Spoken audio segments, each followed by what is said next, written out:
안녕하세요. 건강 정보를 전달해 드리는 건강행복 노년건행노입니다. 이번 시간에는 류마티스 관절염에 대해서 알아볼까요? 좋은 정보이니 좋아요와 구독 꼭 부탁드려요. 자료는 의학 백과사전, 동의보감 관련 서적 등을 참고했습니다. 이러한 증상이 6주 이상 이어진다면 꼭 정확한 진단을 받아보세요. 아침에 일어났을 때 손발에 뻣뻣한 느낌이 30분 이상 지속되고 관절이 붓거나 아프면서 열이 난다면 류마티스 관절염을 의심해야 합니다. 특히 손가락과 발가락의 관절, 손목, 발목, 팔꿈치, 무릎 등이 붓거나 아프고 증상이 좌우 대칭적으로 나타나며 3군데 이상의 관절이 붓고 이러한 증상이 6주 이상 이어지면 전문의를 찾아 정확한 진단과 검사를 받아봐야 합니다. 관절 증상이 나타나기 전에 피로나 식욕부진, 쇠약감을 경험하는 경우도 있습니다. 심장이나 혈관의 염증, 간질성 폐질환 등 관절이 아닌 곳에서도 병이 나타날 수 있고 무릎이나 팔꿈치, 손가락에 멍울이 생길 수 있습니다. 눈물이나 침샘에도 염증이 생겨서 눈물과 침 분비가 줄어들고 안구와 구강이 건조해지는 2차성 쇼그렌 증후군이 나타나기도 합니다. 가족력이나 유전과의 연관성이 거론되는 다른 질환들과 달리 류마티스 관절염은 가족력과 크게 관련이 없습니다. 류마티스 관절염의 원인은 아직 정확하게 밝혀지지 않았지만 면역 체계 이상으로 인해 발생하는 자가면역 질환으로 보고 있습니다. 고발 연령은 여성 40대에서 50대, 남성은 50대에서 60대지만 20대에서 30대에도 발병할 수 있고 청소년기에 발병하는 경우도 있습니다. 발병 6개월 이내 치료를 받아야 관절 손상을 막을 수 있습니다. 류마티스 관절염에서 관절 손상을 최소화하려면 조기 진단이 무엇보다 중요합니다. 대개는 발병 6개월 이내에 치료를 받아야 관절 손상을 막을 수 있습니다. 류마티스 관절염을 진단하기 위해서는 의료진이 직접 관절을 진찰해 변형의 유무, 통증이나 열감의 양상 등을 확인하고 혈액 검사와 엑스레이 검사를 시행합니다. 혈액 검사를 통해 류마티스 인자와 항시 CP 항체를 확인하고 엑스레이 검사에서는 관절의 손상 여부를 평가합니다. 또 ESR과 CRP라는 염증 수치를 통해 질병 활성도를 평가합니다. 질병 활성도란 압통 관절 개수, 종창 관절 개수, 환자 스스로 자기 상태를 평가한 점수, 염증, 수치 ESR, CRP 등을 함수식에 대입해 질환이 얼마나 심한 상태에 있는지 또는 잘 조절되고 있는지 등을 평가하는 지표입니다. 조기 발견 시 완치 가능성이 높아집니다. 류마티스 관절염 치료에서 가장 중요한 건 약물 치료입니다. 그래서 진단이 내려지면 적절한 약물 치료를 시작하는 것이 우선입니다. 류마티스 관절염 약은 비스테로이드성 항염증제, 스테로이드, 항류마티스 약제, 생물학적 제제가 있습니다. 항류마티스 약물로는 메토트렉세이트, 설파살라진, 하이드록시클로로킨, 레플루노마이드, 사이클로스포린, 타클로리무스 등이 있습니다. 항류마티스 약제는 규칙적으로 꾸준히 복용해야 합니다. 항류마티스 약제는 관절 내 연골과 뼈의 손상을 막고 관절염이 심해지는 것을 억제해 줍니다. 유념해야 할 것은 대부분의 항류마티스 약제는 효과가 늦게 나타난다는 점입니다. 복용 시작 시점으로부터 꽤 오랜 시간이 지난 후에 효과가 나타나기 때문에 당장 눈에 보이는 효과가 없더라도 꾸준히 적극적으로 약물 복용을 이어가야 합니다. 소문에 휘둘려 검증되지 않은 약물이나 건강식품을 섭취하는 것은 피해야 합니다. 자신의 몸 상태에 적합한 운동을 하는 것 또한 중요합니다. 운동을 통해 관절을 받쳐주는 근육과 인대를 건강하게 만들어주면 관절 기능이 손상되는 것을 방지할 수 있습니다. 증상 개선과 완치에 대한 적극적인 의지와 편안한 마음을 갖는 것이 치료에 도움이 됩니다. 류마티스 관절염은 만성 질환이다 보니 치료가 잘 안 된다고 생각하는 환자들이 많습니다. 그러나 완치가 가능하며 조기에 발견해 약물 치료를 받으면 완치 가능성이 더 높아집니다. 조기에 치료를 시작할수록 증상이 완벽하게 조절되는 관의 상태에 수월하게 도달할 수 있습니다. 진단과 치료 시기가 늦어지면 같은 항류마티스 약물을 사용하더라도 치료 반응도가 낮아집니다. 진단 시 질병이 많이 진행된 경우라면 완치보다는 낮은 질병 활성도를 유도하는 것이 치료 목표가 될 수 있습니다. 약물을 꾸준히 복용하지 않거나 전문의와 상의 없이 약물 복용을 임의로 중단하면 염증이 재발할 수 있습니다. 수술은 약물 치료가 소용이 없을 때 가장 마지막으로 고려하는 치료법입니다. 류마티스 관절염의 오해와 진실. 퇴행성 관절염과는 어떻게 다른가요? 퇴행성 관절염은 노화 현상으로 관절의 연골이 닳아 없어져서 생기는 병이지만 류마티스 관절염은 면역 체계 이상으로 면역 세포가 관절을 공격해 생기는 만성 염증성 질환입니다. 일례로 손 관절의 침범을 비교해 보면 퇴행성 관절염은 손가락 끝마디가 딱딱하게 굵어지는 반면 류마티스 관절염은 손가락 중간마디 또는 손등과 손가락의 연결 부위인 중수지 관절, 손목 관절이 붓고 열이 납니다. 완치가 가능할까요? 아니면 잦은 재발을 경험할 수밖에 없나요? 류마티스 관절염은 완치가 가능한 병입니다. 조기에 진단받아서 약물 치료를 잘 받는 것이 완치의 지름길입니다. 치료를 시작하는 시기가 늦어질수록 같은 치료 약제를 사용해도 관절염에 대한 치료 반응도가 떨어지고 반대로 조기에 치료를 시작할수록 질병이 완전히 조절되는 관의 상태에 도달할 가능성이 높아집니다. 잦은 재발은 대부분 환자가 약물을 꾸준히 복용하지 않을 때 또는 전문의와 상담하지 않고 환자 스스로 약물 복용을 끊거나 게을리할 때 일어납니다.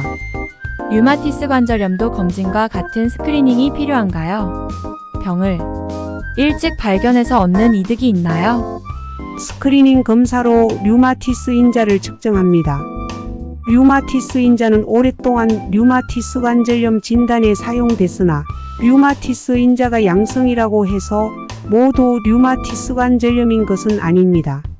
세브란스 병원 건강증진센터 자료를 분석한 바에 의하면 일반인의 3.5%에서 류마티스 인자가 검출되었습니다. 류마티스 관절염의 유병률이 인구의 1%이므로 류마티스 인자가 가짜 양성으로 나오는 경우가 많은 걸 알 수 있습니다. 바이러스성 B형 간염 환자에서는 17.5%까지 양성으로 판정받습니다. 따라서 건강검진 결과 류마티스 인자가 양성으로 관찰되더라도 관절 증세가 없으면 크게 걱정할 필요는 없습니다. 최근에는 류마티스 인자보다 질병 특이적이어서 진단 유효성이 높은 항CCP 항체 검사를 같이 시행하고 있습니다.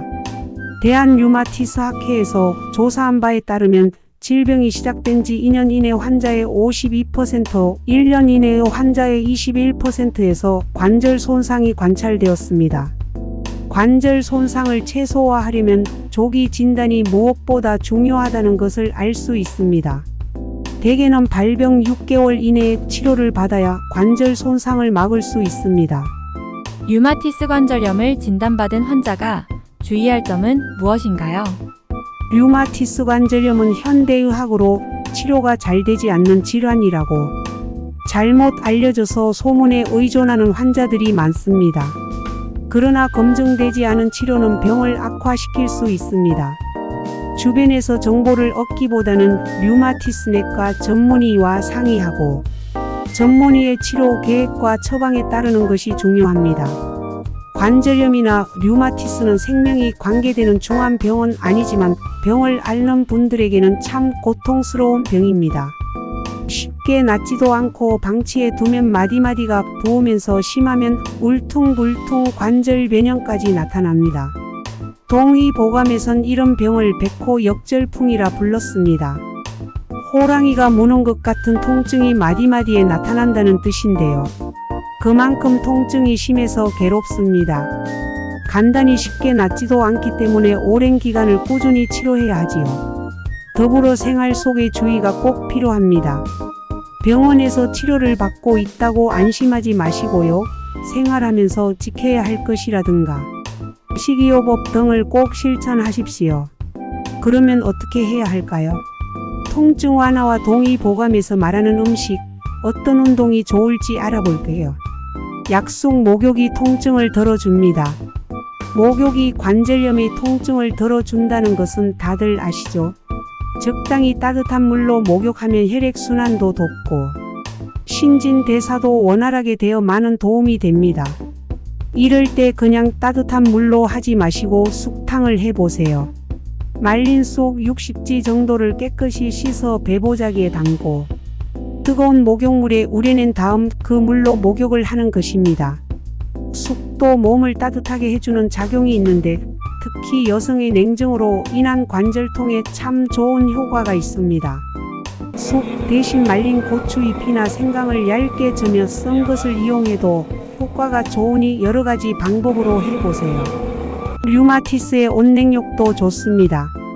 류마티스인 사람에게 가장 중요한 것은 몸을 따뜻하게 해주는 것입니다. 목욕을 할 때는 욕조에 들어가 몸을 따뜻하게 한 다음 차가운 샤워를 하반신에 해주고 다시 욕조에 들어가는 온냉욕을 되풀이하면 훨씬 좋아집니다.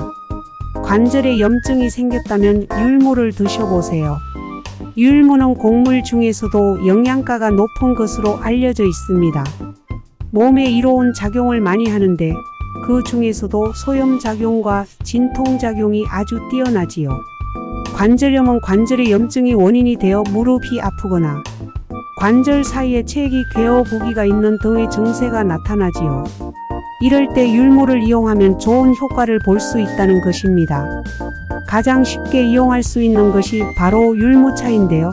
율무는 잡티가 없는 것을 잘 골라서 깨끗이 씻은 다음 체에 발쳐서 물기를 뺍니다. 그런 다음 프라이팬에 볶아 밀폐용기에 보관해 두십시오. 필요할 때마다 20지 정도를 물 3컵으로 끓여서 양이 반으로 줄면 그것을 하루 양으로 23회에 나누어 마시면 됩니다. 부종이 심한 경우에는 볶지 않은 생율무로 차를 끓이세요. 임신 중인 분들은 사용하지 않는 것이 좋습니다. 류마티스에 마늘 달걀이 좋습니다. 마늘은 몸을 따뜻하게 해주고 항염, 항균 작용이 있어 몸속의 각종 질병에 두루 쓰이는 좋은 식품입니다.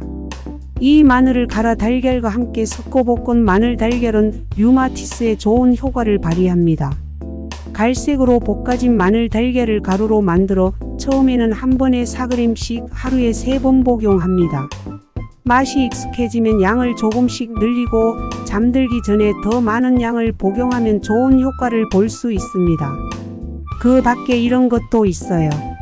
녹차를 마실 때 생강즙을 섞어 마시든지 생강 홍차에 갈분을 섞어 마셔보세요. 진통 작용이 있어 통증 완화에 좋습니다. 마늘 달걀을 만들어 볼게요. 재료는 마늘 30쪽, 달걀 3개, 가정에서 흔히 쓰는 절구나 믹서기가 있으면 됩니다. 마늘은 껍질을 벗겨서 믹서에 갈아줍니다. 간마늘을 냄비에서 2-30분 정도 졸이다가 달걀 3개를 깨트려 놓고 갈색이 되도록 볶아줍니다. 갈색으로 뻑뻑하게 졸여진 마늘 달걀을 분막이나 절구에 넣고 빻 가루로 만듭니다. 이것을 한 번에 4g씩 하루에 3번 드세요. 관절염에 좋은 운동은 수영입니다. 나이가 들어 관절이 퇴화하면 뼈마디가 쑤시거나 붓는 등의 관절염 증세가 나타나기 쉽습니다. 관절염은 약으로 고치기가 어렵고 수술한다고 완치되는 것이 아니어서 꾸준한 생활상의 주의가 필요합니다. 그 대표적인 것이 바로 수영. 수영은 전신 운동이기 때문에 운동량도 많을 뿐 아니라 수압에 의해서 관절의 영향을 받기 때문에 관절염 증세가 있을 때 수영을 하면 상당히 좋습니다. 관절염으로 고통받고 있는 사람이라면 하루 30분씩 꾸준히 수영을 해서 물리치료와 같은 효과를 보도록 하세요. 지금까지 류마티스 관절염에 대해서 양방 한방으로 알아보았는데요. 유익하셨나요? 그렇다면 좋아요와 구독 부탁드립니다. 끝까지 시청해 주셔서 너무너무 감사합니다. 건강 행복 노년 근행로 물러갑니다.